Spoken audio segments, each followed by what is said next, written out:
বৃষ্টির শব্দ শুনে মা মেয়ে চলে গেলাম ছাদের উপরে। আর আমাদের দেখে মনে হয় বৃষ্টি লজ্জায় পেল, বৃষ্টিটাও সাথে সাথে চলে গেল। যাই হোক, তো চারিপাশটা কিন্তু অন্ধকার হয়ে আসছে, তো ভাবলাম অনেক জোরে হয়তো বা বৃষ্টি নামবে। তো ছাদের পার গেলাম যে দেখি একটুখানি ভেজা যায় নাকি।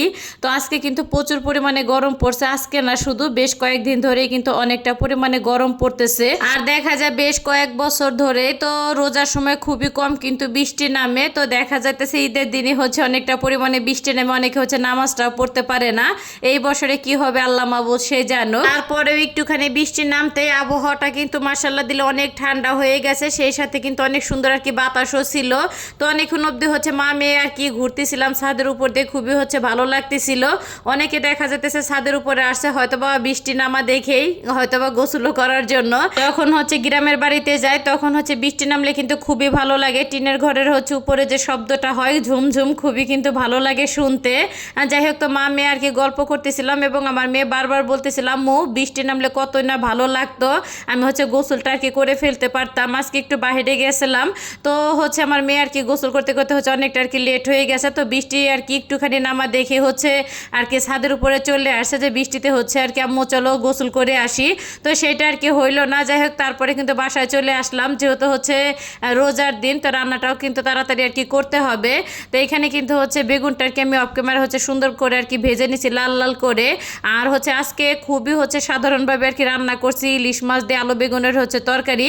আর তরকারিটা খেতে এত মজা হয়েছে, অনেক অনেক মজা হয়েছে। আর যাই হোক, বেশি মনোযোগ দিয়ে মনে হয় রান্না করলে বেশি ভালো লাগে না খেতে। যেদিন মনে হয় যে একটু মনোযোগ কম দিয়ে রান্না করি ওই দিনই মনে হয় যে খেতে বেশি ভালো লাগে তরকারিটা।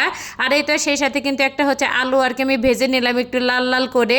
আর অফ ক্যামেরায় কিন্তু মশলাটা কষানো হয়ে গেলে এখানে কিন্তু একটা ইলিশ মাছ কেটে ধুয়ে পরিষ্কার করে দিয়ে দিলাম। আর একটুখানি নেড়ে চেড়েই ভেজে রাখা আলুটা দিয়ে দিব, যেহেতু আলু সুন্দরভাবে সেদ্ধ হয় না, যাতে মাছের সাথে একবারে সুন্দর করে সেদ্ধ হয়ে যায়।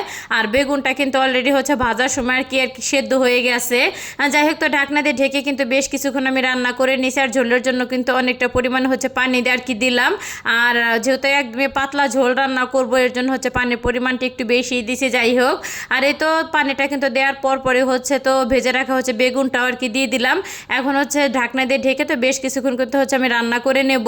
তো ওই চলে বসাই দিছে, দেখে কিন্তু সরিষার তেলটা দিয়ে দিলাম কড়ার ভিতরে, একটুখানি লবণ দিয়েই তো দুইটা করলা ভেজে নিব আমি। যেহেতু ঝোল তরকারি রান্না করতেছি, সাথে একটুখানি ভাজি হইলে কিন্তু খেতে মন্দ লাগবে না। আর করলা ভাজিটা কিন্তু মশলা দিলে খেতে অনেকটা মজা হয়েছিল।